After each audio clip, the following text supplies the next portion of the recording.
মানুষ এবার আর দল মার্কা দেখে, পরিবার দেখে, কে কোন পরিবারে জন্ম নিয়েছে এসব দেখে আর ভোট দিবে না। আগামীকাল 23 জানুয়ারি সকাল 9টায় পঞ্চগড়ের এই ঐতিহাসিক চিনিকল মাঠে বাংলাদেশ জামায়াত ইসলামীর সম্মানিত আমির তিনি আমাদের এই পঞ্চগড়ে আসছেন এবং আমাদের 10 দলীয় যে নির্বাচনী জোট, আমাদের এই ঐক্যবদ্ধ বাংলাদেশের যে জোট, এই জোটের উত্তরবঙ্গের প্রথম জনসভা আগামীকাল সর্বোত্তরের জেলা এই পঞ্চগড়ের চিনিকল মাঠ দিয়ে শুরু হচ্ছে।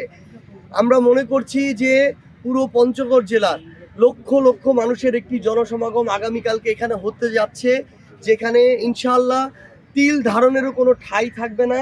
কারণ মানুষের মধ্যে যে উৎসাহ উদ্দীপনা, কারণ আমরা আমাদের নির্বাচনী জনসভা শুরু করতে যাচ্ছি আমাদের সম্মানিত আমিরে জামায়াতের বক্তব্যের মধ্য দিয়ে, তার শুভ উদ্বোধনের মধ্য দিয়ে। আজকে 22 তারিখ আমাদের নির্বাচনী জনসভা শুরু হওয়ার কথা ছিল, কিন্তু আমরা আজকে এটা রাখিনি।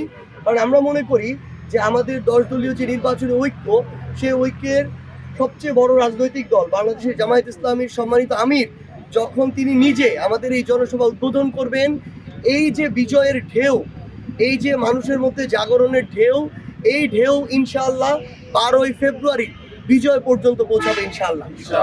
এবং পুরো শুধু পঞ্চগড় নয়, পুরো বাংলাদেশের প্রত্যেকটা মানুষ কিন্তু এখন পরিবর্তনের পক্ষে।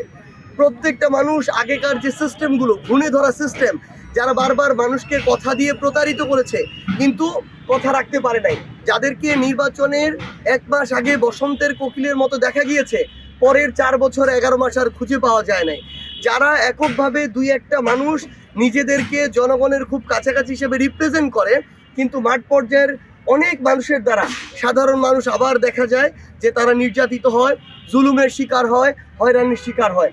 আপনি মাঠ পর্যায়ে কৃষকের কাছে যান, শ্রমিকের কাছে যান, মজুরের কাছে যান, প্রত্যেকেই পরিবর্তনের পক্ষে।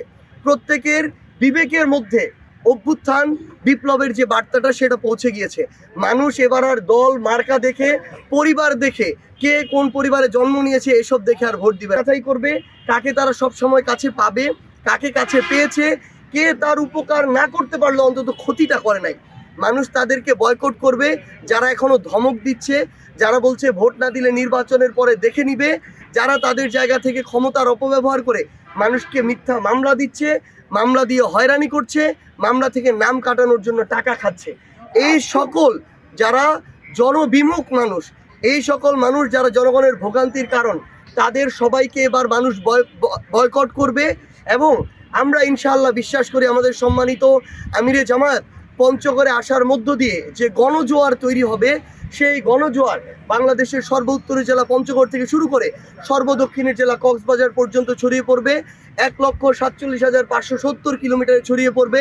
এবং ইনশাআল্লাহ এই 10 দলীয় ঐক্য জোট ঐক্যবদ্ধ বাংলাদেশকে নিয়ে, বাংলাদেশের মানুষকে সাথে নিয়ে আগামীর বাংলাদেশে সরকার গঠন করবে ইনশাআল্লাহ।